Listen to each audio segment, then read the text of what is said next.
प्रस्तावना।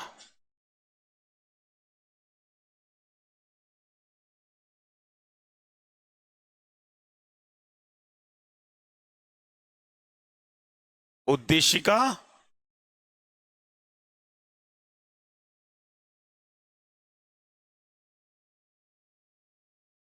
प्रियम्बल। ठीक है।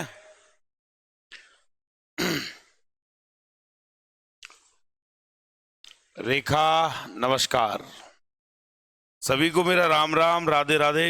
आपको भी राम राम। ठीक है, चलिए। प्रस्तावना क्या होती है? उद्देशिका, प्रस्तावना, प्रियम्बल, ये तीनों एक ही नाम है। आपने बीए जब किया होगा, जब हम क्वेश्चन लिखते हैं तो अब उसकी हेडिंग डालते हैं, या तो प्रियम्बल डालते हैं या भूमिका डालते हैं। तो प्रस्तावना और भूमिका, किसी चीज की भूमिका बनाना। अब हम संविधान का निर्माण कर रहे हैं, तो संविधान में कौन कौन से बिंदु होने चाहिए, कौन कौन से अधिकार होने चाहिए, लोक व्यवस्था कैसी होनी चाहिए, उसके लिए हमने सबसे पहले क्या बनाई? एक भूमिका। तो वही भूमिका धीरे धीरे संशोधित होकर क्या बन गई? प्रस्तावना। क्या बनी? अब पहला यह है कि प्रस्तावना हमने कहां से ली है। तो प्रस्तावना हमने अमेरिका, प्रस्तावना कहां से ली है? स्रोत क्या है प्रस्तावना का? अमेरिका का संविधान। और इसकी भाषा, प्रस्तावना की भाषा कहां से ली है बेटा? आपने कल जाके नहीं पढ़ा है, इसलिए जाके पढ़ लें। ऑस्ट्रेलिया से। कहां से ली है? ऑस्ट्रेलिया से ली है। ठीक है। प्रस्तावना कहां से ली है? अमेरिका से। भाषा कहां से ली है? ऑस्ट्रेलिया से। क्लियर? ओके। अब प्रस्तावना भारत के संविधान का दर्शन है। भारतीय संविधान का दर्शन कह लो, संविधान की कुंजी है, संविधान की आत्मा है, संविधान का परिचय पत्र है और संविधान का हृदय है। संविधान की राजनीतिक कुंडली है। ये सब किसको कहा जाता है? प्रस्तावना को कहा जाता है। क्लियर? तीसरी बात, प्रस्तावना सबसे पहले अमेरिका के संविधान में जोड़ी गई। कहां पे जोड़ी गई? Very good. फिर उसके बाद भारत के संदर्भ में अगर देखें तो 1919 का अधिनियम आया था। अभी पढ़ाया नहीं है, पढ़ाएंगे तब बता देंगे। तो 1919 के अधिनियम में किसका उल्लेख किया गया? प्रस्तावना का। किसका किया गया? 1935 के अधिनियम में इसको यथावत रखा। 13 दिसंबर 1946 को। अच्छा, संविधान सभा की पहली बैठक कब हुई? 9 दिसंबर 1946 को। ठीक है। तो संविधान सभा की जब तीसरी बैठक हुई, संविधान सभा की जब तीसरी बैठक हुई तो वो कब हुई? 13 दिसंबर 1946 को। अब इस बैठक में क्या हुआ कि पंडित जवाहरलाल नेहरू ने क्या पेश किया? उद्देश्य प्रस्ताव। तो पहले सत्र में उद्देश्य प्रस्ताव पेश हुआ। ठीक है। और जब दूसरा सत्र आया तो 22 जनवरी 1947 को इसे संविधान सभा ने स्वीकार कर लिया। किसने कर लिया? तो प्रस्तावना सबसे पहले 9 दिसंबर 1946 को संविधान सभा की बैठक हुई। 13 दिसंबर 1946 को तीसरी बैठक में पंडित जवाहरलाल नेहरू ने उद्देश्य प्रस्ताव पेश किया, जिसे संविधान सभा ने कब स्वीकार किया? 22 जनवरी 1947। यही उद्देश्य प्रस्ताव भारत के संविधान में प्रस्तावना के रूप में जोड़ा गया। आपने शायद राजस्थान बोर्ड की किताब देखी है, तो राजस्थान बोर्ड की किताब के पीछे जो लिखा होता है वही प्रस्तावना है। हम भारत के लोग भारत को एक क्या संप्रभु, समाजवाद, पंथनिरपेक्ष, लोकतांत्रिक गणराज्य बनाने के लिए, प्रत्येक व्यक्ति के लिए न्याय के लिए, स्वतंत्रता के लिए, समानता के लिए, बंधुत्वता के लिए इति मार्गशीर्ष शुक्ल सप्तमी विक्रम संवत 2006 को सर्वसम्मति से अधिनियमित, अधिकृत, स्वीकृत करते हैं। ठीक है, तो यही क्या है हमारी प्रस्तावना। ठीक है, तो 22 जनवरी 1947 को स्वीकार कर लिया। अब देखिए 38 दिन, कितने दिन डिस्कस हुआ इसके ऊपर? 38 दिन इसके ऊपर चर्चा हुई। किसके ऊपर? उद्देश्य प्रस्ताव के ऊपर। कहां पर हुई? संविधान सभा में। देखिए डॉक्टर भीमराव अंबेडकर प्रस्तावना को संविधान में जोड़ने के पक्ष में नहीं थे। उनके अनुसार प्रस्तावना किसी भी अनुच्छेद में जोड़ने लायक नहीं है, तो अभी हम जोड़ नहीं सकते हैं। लेकिन उस समय संविधान सभा के सभापति कौन थे? डॉक्टर राजेंद्र प्रसाद। कौन थे? डॉक्टर राजेंद्र प्रसाद। तो डॉक्टर राजेंद्र प्रसाद ने कहा कि ये भारत के संविधान का आधार है, इसको संविधान में जोड़ा जाना चाहिए। तो बोला संविधान में जगह नहीं है, कहां जोड़ें? बोला कहीं पर भी जोड़ दो। तो इसे उठाकर हमने कहां पे रख दिया है? संविधान के मुख्य पृष्ठ पर इसको रख दिया गया है। तो प्रस्तावना भारतीय संविधान के मुख्य पृष्ठ पर रखी हुई है। ठीक है, तो कितने दिन चर्चा हुई? 38 दिन चर्चा हुई, और इसको 17 अक्टूबर 1948 को इसको संविधान में जोड़ दिया। प्रस्तावना को संविधान में कब जोड़ा गया? 17 अक्टूबर 1948 को। कितने दिन चर्चा हुई? 38 दिन। कितने दिन हुई? 38 दिन। अब देखिए, अब प्रस्तावना में हम क्या क्या पढ़ने वाले हैं? तो पहली बात, प्रस्तावना में जो सामान्य पढ़ने वाले थे वो तो हमने पढ़ लिया, सामान्य परिचय जो हमने ऊपर पढ़ लिया है। दूसरा, संविधान में प्रमुख वाद, प्रस्तावना से संबंधित वाद, केस कौन कौन से हैं। तीसरा, प्रस्तावना से संबंधित संशोधन, कि संशोधन कौन कौन से हुए हैं प्रस्तावना के लिए और क्या जोड़ा गया है। संशोधन के बाद प्रस्तावना के प्रमुख कथन, प्रस्तावना पर पड़ने वाली क्रांतियों का प्रभाव, कौन कौन सी क्रांतियों का प्रभाव प्रस्तावना पर पड़ा है, एक वो पढ़ेंगे। और फिर पढ़ेंगे प्रस्तावना के महत्वपूर्ण शब्द, 9 शब्द हैं उनको पढ़ेंगे, प्रस्तावना के महत्वपूर्ण शब्द। अच्छा, एक चीज और पढ़ेंगे, प्रस्तावना के प्रमुख तत्व, प्रमुख तत्व कौन कौन से हैं वो भी हम पढ़ेंगे। तो ये पॉइंट हम किस में पढ़ेंगे? पूरा प्रस्तावना में। तो प्रस्तावना का सामान्य परिचय, प्रस्तावना के महत्वपूर्ण वाद, प्रस्तावना में संशोधन, प्रस्तावना के प्रमुख तत्व, प्रस्तावना के प्रमुख कथन, प्रस्तावना पर क्रांतियों का प्रभाव और प्रस्तावना के महत्वपूर्ण शब्द।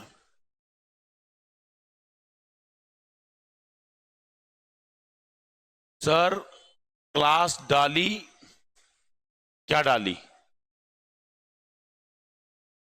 ठीक है, चलो उतार लो, ऐसे की ऐसे समझ में आ जाएगा। वेरी गुड, आपकी समझ ही हमारा ध्येय है।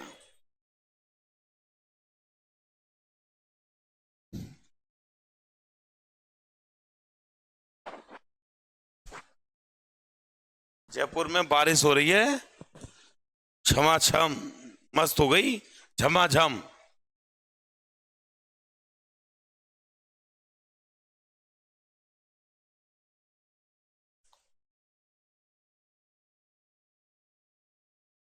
क्लियर? और भाई सभी वीडियो को शेयर जरूर कर दें। टेलीग्राम लोकेश पाराशर ज्वाइन कर लें, या ऋग्वेद का ज्वाइन कर लें, है ना, ताकि वहां जो वीडियो हम डालें वो भी आपको मिल जाए। चैनल को सब्सक्राइब कर लें, वीडियो को शेयर कर दें और वीडियो को लाइक भी कर दें। और मेरे साथ क्लास नोट्स बनाते हुए चलिए। आप लोग भी इनको लिखते हुए नोट्स बना सकते हो। ठीक है, जो लोग देख रहे हैं उनसे कह रहे हैं वो भी देख सकते हैं और वीडियो को पॉज करके आप नोट्स बना सकते हो। बाद में बना भी सकते हो, अभी बना सकते हो, वो आपके ऊपर डिपेंड करता है। घर पे जाने के बाद जो मैं आप लैब वालों से कह रहा हूं, आपसे नहीं कह रहा हूं, आपको तो अभी बनाना है।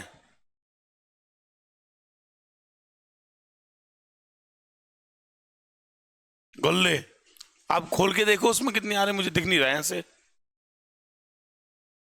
मुझे दिखता नहीं है, कम दिखता है। हेलो संजय नागरवाल, नमस्कार। भाविका शर्मा, रेखा मीणा और फरियाद पहलवान, हनुमान गढ़। गुड आफ्टरनून संजय बेटा। वीडियो को शेयर करें और अपने साथियों तक पहुंचाएं।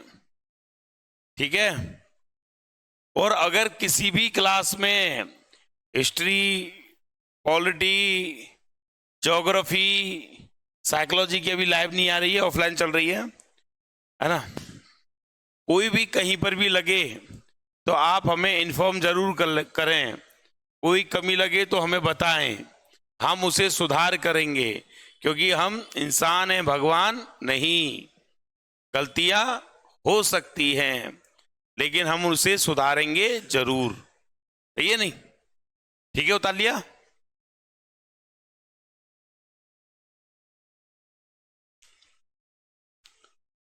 विजय गरासिया राम राम, अभिषेक राम राम। चलें आगे। अभी नहीं उतारा तो उतार लो भैया।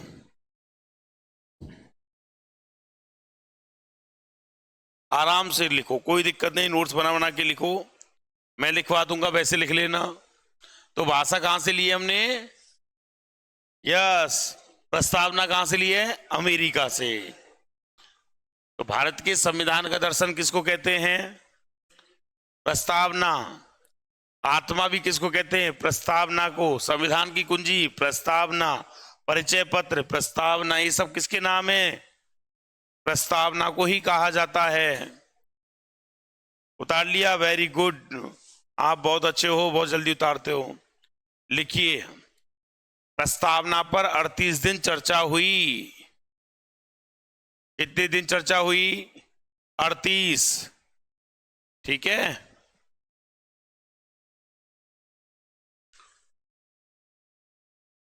तो प्रस्तावना पर चर्चा कितने दिन हुई? 38 दिन हुई। प्रस्तावना को संविधान में कब जोड़ा गया? 17 अक्टूबर 1948 को। जब प्रस्तावना को जोड़ा गया था तो इसमें 85 शब्द थे, वर्तमान में 88 हैं। Unknown person, good afternoon. आप अननोन क्यों हो भाई? नाम बताइएगा अपना।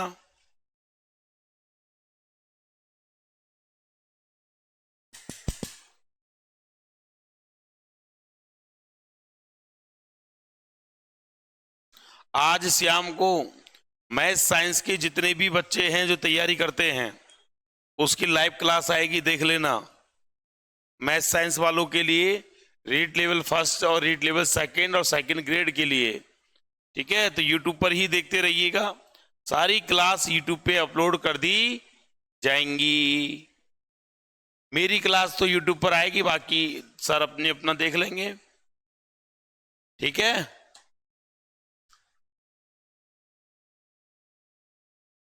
चलें आगे। वेरी गुड, आप बहुत धीरे धीरे लिखते हो।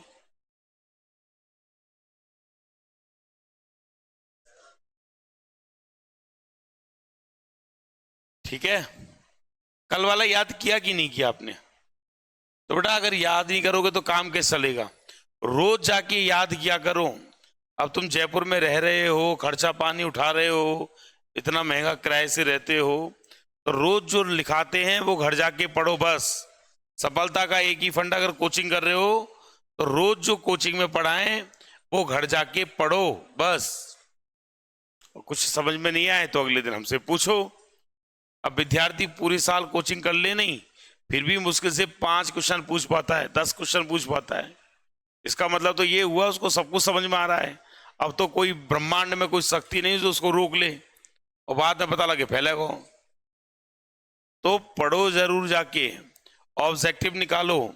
कुछ समझ में नहीं आए तो आके पूछो। रचना जाट नमस्कार। क्लियर? अब एक एक बिंदु पर बात करेंगे। तो सामान्य परिचय हमने पढ़ लिया कि भैया प्रस्तावना अमेरिका से ली है, भाषा ऑस्ट्रेलिया से ली है।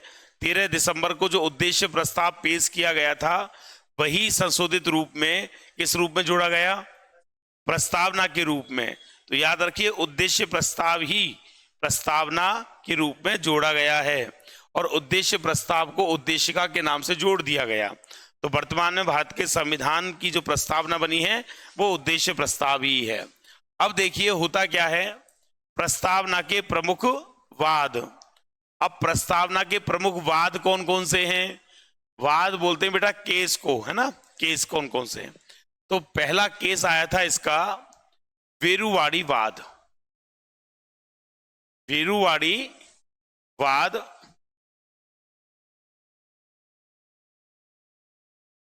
अभी बता रहा हूं 1960 में। केस कहां आएंगे? न्यायालय में। कहां पे आएंगे? न्यायालय में। भाई आपका नाम पृथ्वीराज, खुशीराम, आपका नाम पृथ्वीराज, इसका नाम पृथ्वीराज नहीं है, भागीरथ। तो भागीरथ में और खुशीराम दोनों भिड़ गए। अब भागीरथ को ठोक दिया तो भागीरथ कहां जाएगा? न्यायालय, कोर्ट में जाएगा, मामला कोर्ट में जाएगा। अब जब आपके खिलाफ फाइनल डिसीजन आ जाएगा तब क्या डिसीजन आएगा? खुशीराम बनाम भागीरथ, केस 1960। समझ में आ गया? तो एक तो होता है जो केस कर रहा है, एक जिसके खिलाफ कर रहा है, जिस मुद्दे से करे, वो तो एफआईआर दर्ज होती है। फिर कहां जाएंगे आप? कोर्ट में जाओगे, है ना? पुलिस तो समझ रहे हो। अभी आगे बहुत सारी बात करेंगे, टेंशन मत लो। तो बेरुवाड़ी वाद आया। बेरुवाड़ी जगह का नाम है, पहले ये भारत में थी, ये पाकिस्तान को ट्रांसफर करनी थी। अब जब पाकिस्तान को ट्रांसफर करनी थी तब प्रश्न ये उठा कि भाई आप भारत के किसी ऐसे भूखंड को उठा के नहीं दे सकते हो। लेकिन एक बात याद रखिए, संसद अगर चाहे तो संशोधन करके भारत के किसी भी भाग को ट्रांसफर कर सकती है।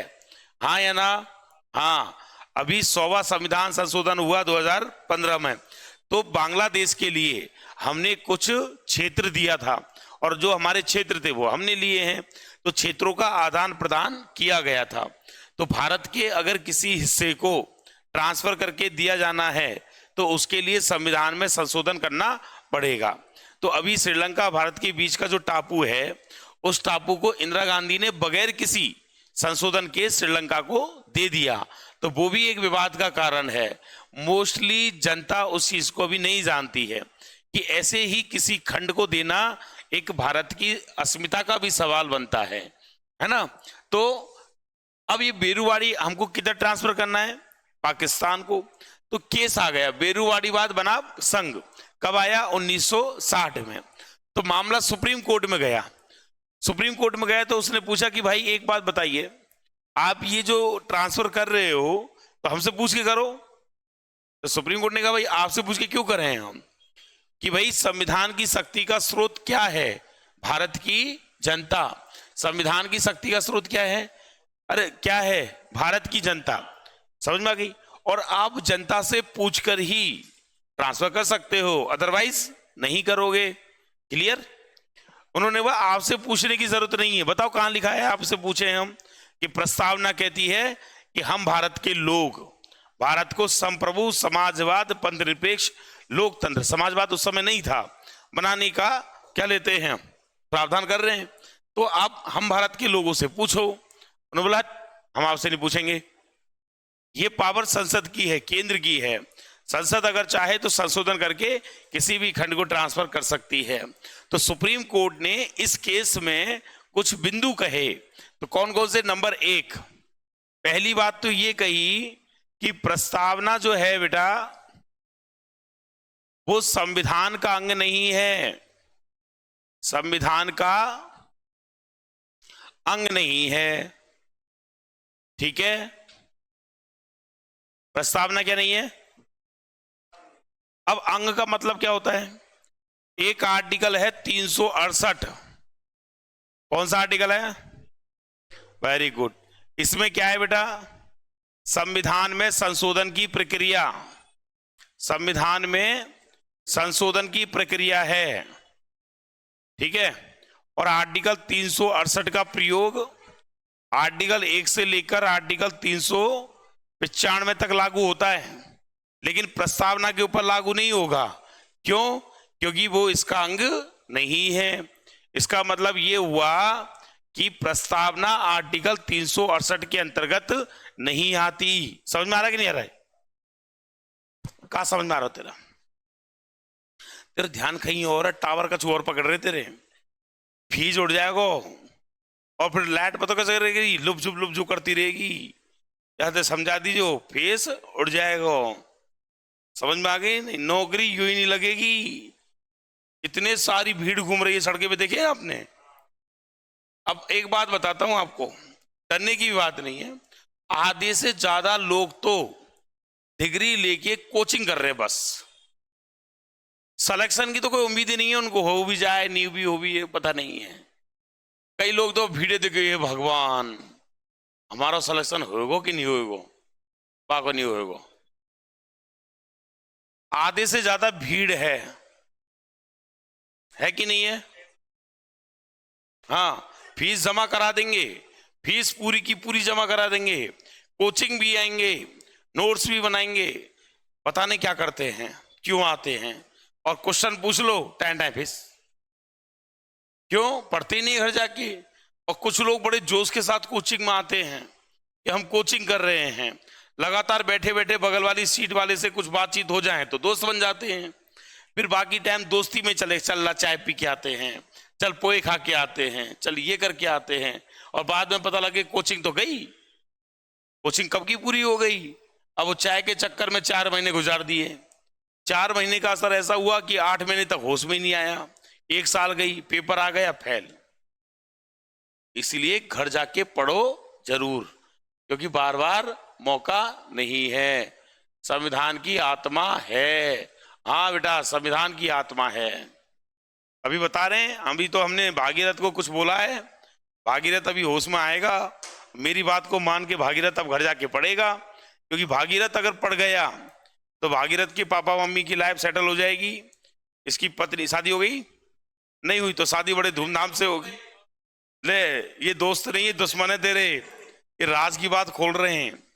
फिर शादी भी बढ़िया हो जाएगी और फिर बाल बच्चे अच्छी पढ़ाई कर लेंगे, सैलरी भी ले। तो क्या हुआ, ये सरपंच है तो एमएलए बनेगा क्या?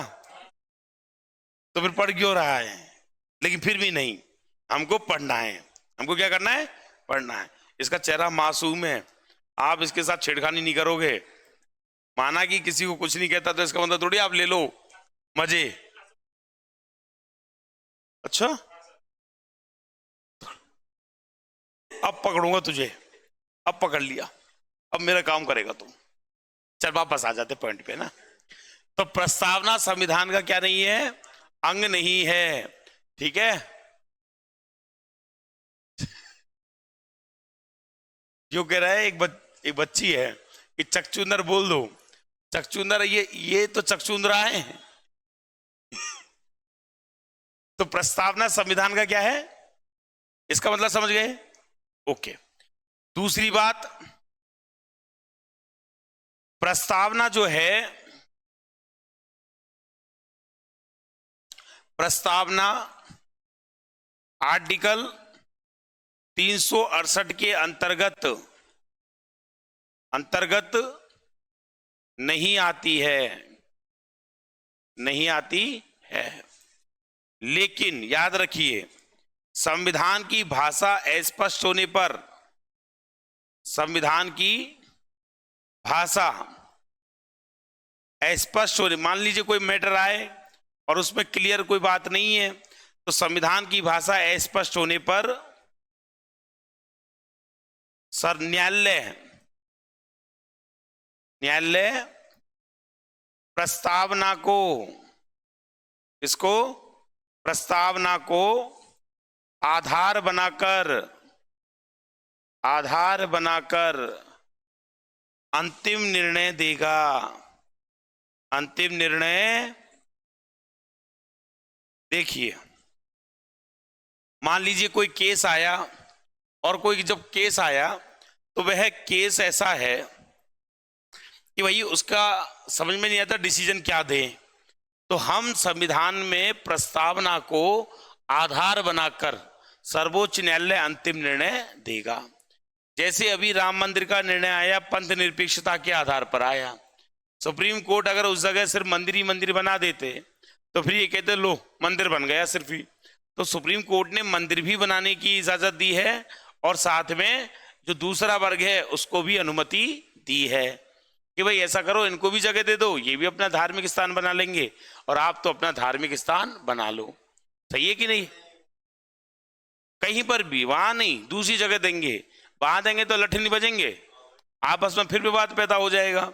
तो विवाद को निपटाने के लिए तो ही दूसरे विवाद को जन्म थोड़ी देना है, तो उनको दूसरी कहीं जगह पर सरकार प्रोवाइड करवा देगी और फिर वो बना लेंगे अपना। क्लियर है कि नहीं है? तो अंतिम निर्णय किसको आधार बनाकर दिया जाएगा? प्रस्तावना को। क्लियर? ओके।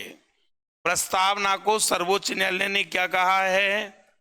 प्रस्तावना संविधान की आत्मा है। अच्छा, आत्मा तो ठाकुरदास भार्गव ने भी कहा है, आत्मा सुप्रीम कोर्ट ने कहा है, आत्मा मोहम्मद हिदायतुल्लाह ने भी कहा है और आत्मा सुभाष कश्यप ने भी कहा है। तो प्रस्तावना संविधान की आत्मा है। ये सुप्रीम कोर्ट ने सबसे पहले कौन से केस में दिया? 1960 में, बेरुवाड़ी बाद में। ये क्वेश्चन महिला सुपरवाइजर में भी आया था कि सर्वोच्च न्यायालय ने पहली बार किस वाद में ये कहा कि प्रस्तावना संविधान का अंग नहीं है। तो सर्वोच्च न्यायालय ने पहली बार कब कहा ये बात? 1960 में। केस कौन सा है?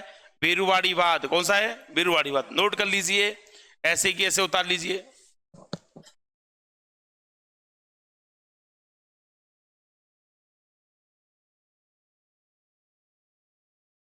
और भैया वीडियो को शेयर कर दीजिए, लाइक भी कर दिया करो।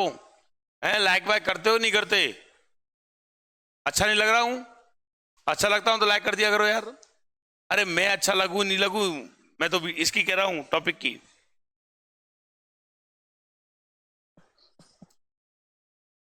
वैसे बुरा नहीं लगता हूं, मुझे पता है, लेकिन बता रहे हैं बच्चों को।